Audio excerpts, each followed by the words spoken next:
Hello, my fellow flawless, limitless, sexy, sassy, saucy HBICs. How are you on this lovely morning, afternoon, or evening? How are you all? I hope you are all doing fabulously. I am recording a video or two, preparing, for the holiday week because I got a lot of stuff to do. So I wanted to make sure I had content for all my peeps. So you might see my Hello Kitty outfit on repeat. So let me start in with a shorter than usual intro. If you need help figuring out what's going on between you and your manifestation, please feel free to email me at manifestingwithKimberly@gmail.com. All of my coaching options are in the drop box below. They're in the screens that just went by, okay? All the information in regards to how to connect with me, including my 2 channel memberships. Yes, I go live with my channel members twice a week, Tuesdays and Fridays. Tuesdays at 9:30 p.m.-ish Eastern Standard Time. That is a Jewish-only group. It's called the Exclusive Lives Group. We do not talk circumstances. We talk successes, success stories, tips and tricks. I had trouble getting that one out. And I have my Friday group, which is the Hot Seat group. I go live with them every single Friday at 9 a.m.-ish Eastern Standard Time. That is a group you can ask me about your damn circumstances. Yes, you can. If you join that group, you get access to both, okay? Other than that, all the info is in the drop box below, okay? You want to coach with me? You want to work with me, right? So we can figure out what's going on. Regular coaching is a bit of a wait list, yes. If you email me, you got on the wait list. However, if you're impatient, like some of us are, and that is okay, or you got something going on that you feel like you just need to talk to me within the next 72 hours, I have the emergency coaching also in the drop box below, okay? All ways to connect with me, drop box below, including my other channel, Kimberly's Other Life. Yes, so much fun. Anyway, drop box below. Where? Drop box below. Joan, drop box below. Peter, drop box below. Okay. Gary, drop box below. All right. Anybody else out there? Do I need to call you out? Drop box below. So, I'm just thinking I probably just put something into competition, so I better say Cheryl, drop box below. All right, there we go. So, my friends, I'm going to read a little nugget to you as we jump in, okay? Got my teacher uniform on here. No offense to teachers. Okay, Jesus. I'm sure somebody will be offended. All right. Let me read you a nugget. Then we're going to go from there. All is yours. I wish it said all is yours, bitch. All is yours. Do not go seeking for that which you are. Appropriate it, claim it, assume it. Everything depends upon your concept of yourself. That which you do not claim as true of yourself cannot be realized by you. The promise is whosoever hath, to him it shall be given, and he shall have more abundance. But whosoever hath not, from him shall be taken away even that which he seemeth to have. Approximately Matthew 25:29, Luke 8:18. Hold fast in your imagination to all that is lovely and of good report. For the lovely and the good are essential in your life if it is to be worthwhile. Assume it. You do this by imagining that you already are what you want to be and already have what you want to have. As a man thinketh in his heart, so is he. Proverbs 23:7. Be still and know that you are that which you desire to be, and you will never have to search for it. In spite of your appearance of freedom of action, you obey, as everything else does, the law of assumption. Whatsoever you may think of the question of free will, the truth is your experiences throughout your life are determined by your assumptions, whether conscious or unconscious. An assumption builds a bridge of incidents that lead inevitably to the fulfillment of itself. Man believes the future to be the natural development of the past. But the law of assumption clearly shows that this is not the case. Your assumption places you psychologically where you are not physically. Then your senses pull you back from where you were psychologically to where you are physically. It is these psychological forward motions that produce your physical forward motions in time. Precognition permeates all the scriptures of the world. Long story short,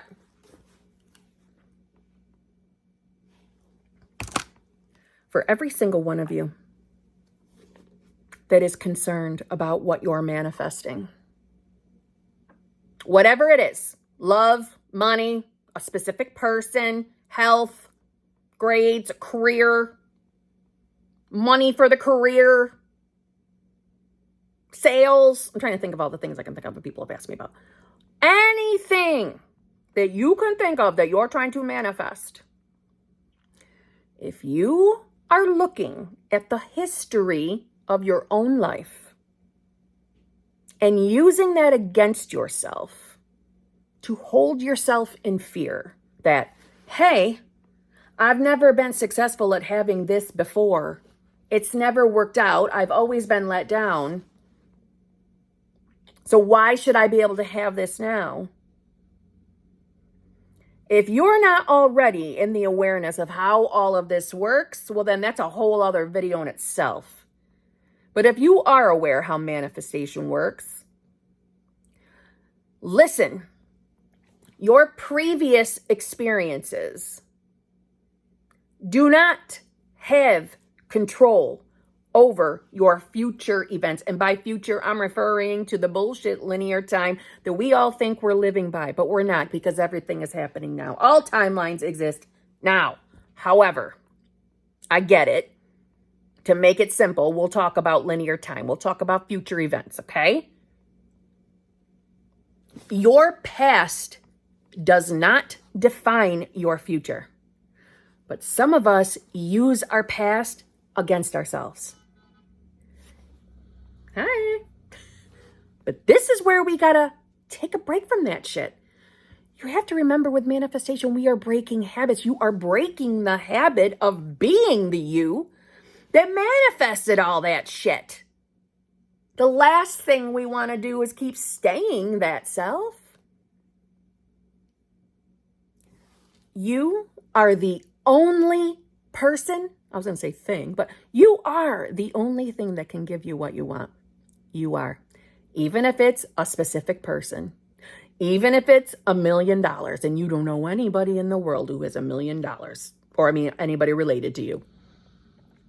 Even if you've thought about every avenue of how that money could come to you, and you can't figure out a possibility where $1 million would come to you, so what? Not your job. You were never invited to the how party. You see, we are all pure, unadulterated consciousness, every single one of us. Pure, unadulterated consciousness. But our vision, this 3D eyeball you see, yeah, or the two eyeballs that I have, yeah, they only see so far. They can only see so far. Okay? You don't have fourth dimensional eyeballs. You don't see the bigger picture, the bigger orchestration of how each and every one of us is connected through consciousness. You don't see that. You're down here living it. You have access to God, universe, higher power, source energy, moonbeams. You have access to it because you are it in your imagination.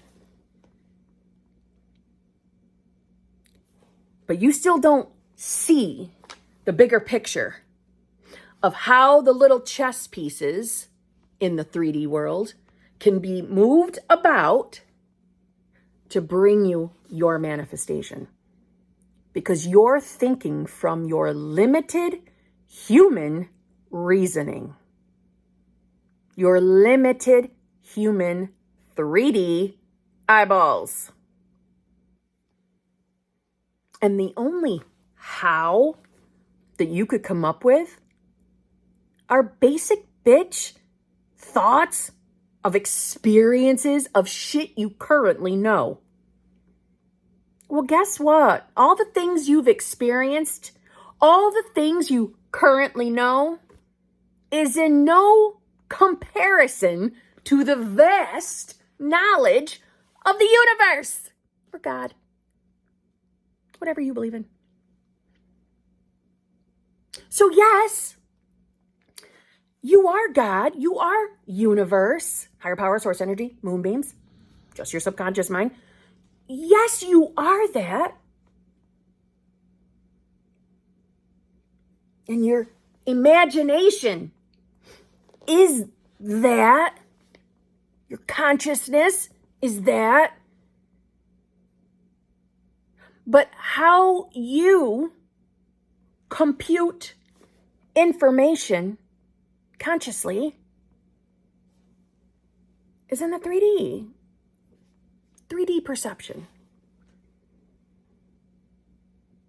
You don't get to climb a ladder and look over reality and see, oh, this person, oh my gosh, yes, they get moved here. Oh, we got to move that vehicle over here though. Let's move this person here, and this person here, and this person here, this person here, this person here. And that is actually the perfect straight line to you, your $1 million, or your specific person, whatever it is you're manifesting. You don't get to see the orchestration of all. You don't see it. You don't get to see it. That's our higher self's job, not yours. So when you use your past, we're talking basic bitch linear time that we all know, I hope, at this point. Linear time is an illusion that we use as the concept to understand movement, to understand moment to moment. But every moment is now, okay? I'm simplifying that, just saying. Everything exists right now. Think about it. You're only ever aware and living and breathing and speaking in the present moment. New present moment, new present moment, new present moment. I can think about the present moments that went by, but they're no longer present moments, they're past moments, and I can't go back to them technically by linear time standards. But through here I can.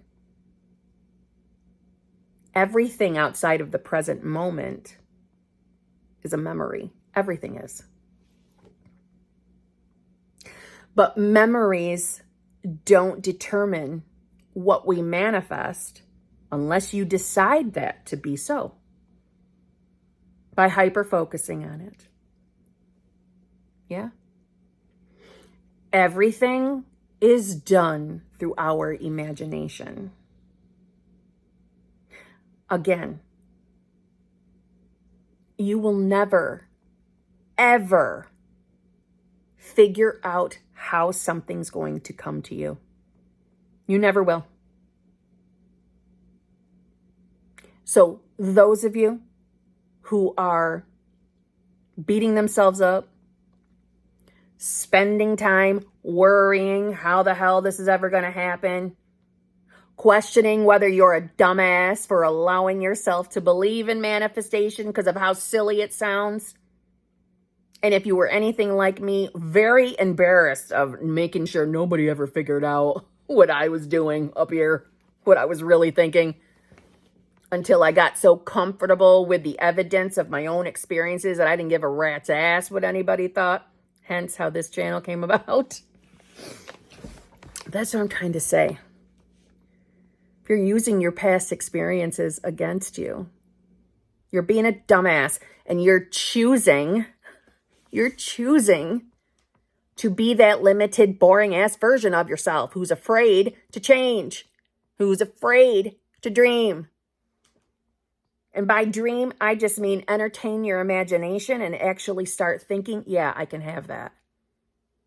You're doing it anyway. You're manifesting your world around you anyway by your own assumptions of every single thing in this world, about every single subject that you're in the awareness of. Who are you being? Who are you aware of being in this moment? Who are you being?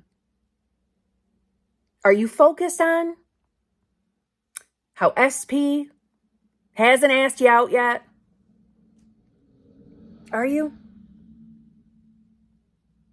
Are you focused on that? Well, if you're constantly focusing on how SP hasn't asked you out yet, and therefore you're probably stressing that SP is never going to ask you out, or how much longer is this going to take, all the time you're spending marinating in those thoughts, who are you being? You're not being self who has what you want. You're being self who definitely doesn't have it.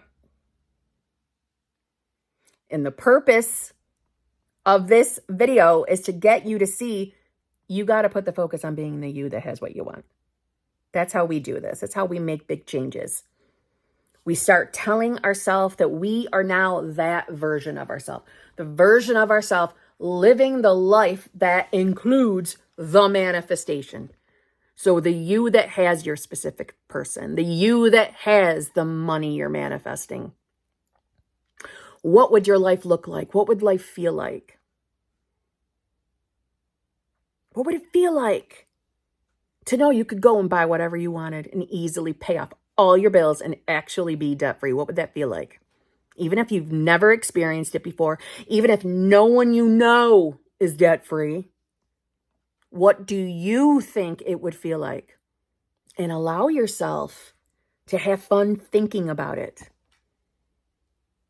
What would I do if I was really debt-free? Start there.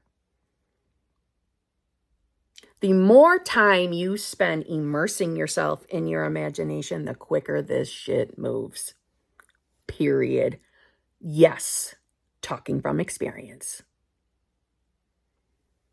So, what you want, literally, there's nothing on the list that I will say, nope, you can't have it. Everything you want, you already have access to. But you've got to get out of your own way of, I don't have it yet. I don't think I can have it. I'm afraid. That doesn't mean you can't start trying. And by trying, I mean start identifying, start playing with your imagination like a child and enjoy it. You got nothing to lose. What do you got to lose? By allowing yourself to step into your imagination and to start thinking of yourself as being the you that actually could have whatever they wanted, what do you got to lose? No one knows what you're thinking.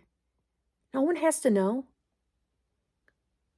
No one knew what I was thinking either. And yeah, I did keep that shit private in the beginning. And I wrote it in my script and books because it felt good. Because I like to write things down. You don't have to write things down if you don't want to. If you could think in pictures, visualize yourself living the life you really want to live. No one has to know. And what do you got to lose? You're either just going to keep experiencing the same old shit that you know you don't want anyway, or you could allow yourself a little freedom from your current reality to step into the idea through imagination of what life could be like if everything changed. And can you imagine if you entertained that type of thinking every fucking day? Big changes would happen for you. So what do you got to lose? Nothing. Anyway, okay.